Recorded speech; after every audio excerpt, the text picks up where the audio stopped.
Bonjour, je suis William Goussanou, je suis sophrologue, hypnothérapeute.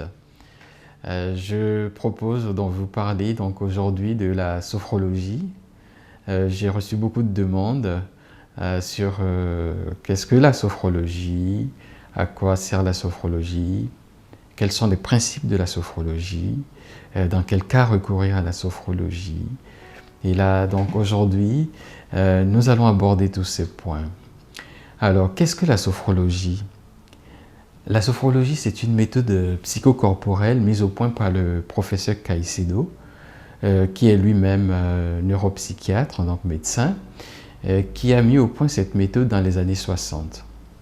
Il faut savoir que Caicedo était lui-même hypnothérapeute et il a effectué plusieurs voyages, des voyages en Asie.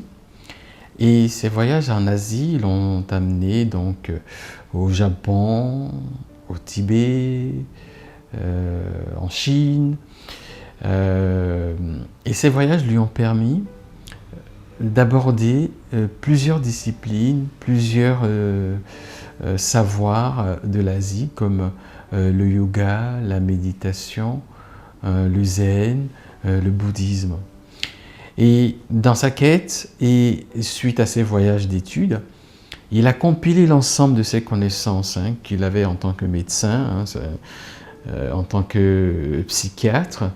Il a compilé ces données avec les savoirs de l'Occident, les savoirs de l'Orient, pour élaborer la sophrologie. Donc littéralement, la sophrologie, c'est Sos Fred Logos, c'est-à-dire la science de la conscience en harmonie. Donc la sophrologie est donc la science de la conscience en harmonie et elle vise à accompagner les personnes à avoir plus de bien-être et une vie plus épanouissante. Comme la sophrologie est tirée donc des savoirs d'Orient, la structuration qu'en a fait le professeur Caicedo montre par exemple dans les 3 premiers degrés, voilà le premier degré de la sophrologie qui est le degré de la concentration. Ce degré en fait est issu des savoirs du yoga. Le second degré est celui de la contemplation, est issu du bouddhisme tibétain. Et le 3e degré par exemple, celui de la méditation, est plus basé sur le zen. Alors, la sophrologie, avons-nous dit, est une méthode psychocorporelle. Et cela se ressent dans l'accompagnement qu'on peut en faire, parce que dans l'accompagnement, vous remarquerez tout de suite les principes de la sophrologie. La sophrologie est basée sur 3 principes, certains en ont rajouté un 4e. Et ces 3 principes permettent donc un accompagnement qui va donc du corporel au plus subtil. Alors, l'accompagnement est basé sur 4 principes et je vais vous parler de ces principes. Rien que le fait d'étudier ces principes, de les intégrer, cela permet déjà d'installer progressivement des changements dans sa vie. Alors, le premier principe de la sophrologie, c'est le principe du schéma corporel. Ce principe du schéma corporel nous amène à prendre conscience du corps en tant qu'allié, du corps en tant que lieu de mémoire. J'aime à dire que le corps fonctionne comme un thermostat, c'est-à-dire qu'il nous signale, il nous envoie des signaux. Et l'accompagnement en sophrologie nous permet de décoder, de prendre conscience de ces signaux, de savoir les utiliser, les interpréter.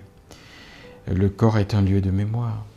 Et ce principe de schéma corporel permet avec certains gestes de sophrologie de faire des fois remonter à la mémoire des informations importantes. Le deuxième principe, c'est celui de l'action positive. Dans l'accompagnement, il est important de savoir que toute action qu'on a, par exemple dans la pensée, par rapport à notre psyché, par rapport même à une relaxation mentale, toutes ces actions ont une conséquence, un impact sur le corps physique. Et en sophrologie, on amène les personnes à s'approprier de gestes, de façons de faire, de pratiques qui permettent de générer des actions positives dans une vie où on est très sollicité avec des problématiques personnelles, le stress, le travail.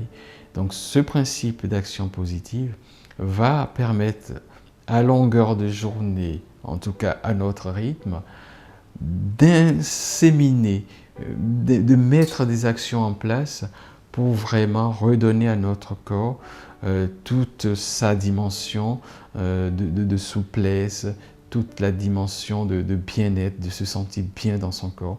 C'est très important que les personnes prennent conscience que par leurs actions, elles peuvent induire des changements positifs.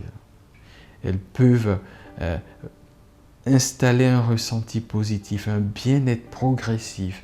Et comme un apprentissage, dès les débuts, il faut peut-être un peu plus de présence, mais la pratique s'installe progressivement et le bénéfice du bien-être fait que on répète ces actions au fil des journées et cela permet de préserver la santé et de se sentir bien dans son corps. Le troisième principe est un peu lié, c'est le principe de la réalité objective. Ce principe veut que dans l'accompagnement que nous faisons, nous amenons les personnes à prendre du recul, à voir objectivement leur situation, à se décentrer et à avoir, comme on le dit en thérapie, une position méta. C'est-à-dire que le fait de changer d'angle de vue, de voir d'une autre fenêtre, permet également soit de relativiser les problèmes ou de trouver d'autres perspectives, d'autres solutions. Pour les personnes qui veulent en savoir plus, vous avez la possibilité donc de voir les autres vidéos, de consulter les articles qui sont en ligne sur mon site internet. Vous avez des articles sur donc, la sophrologie, sur le burn-out, sur la qualité de vie, sur l'hypnose. sophroconseil.com et de consulter les articles suivant vos centres d'intérêt.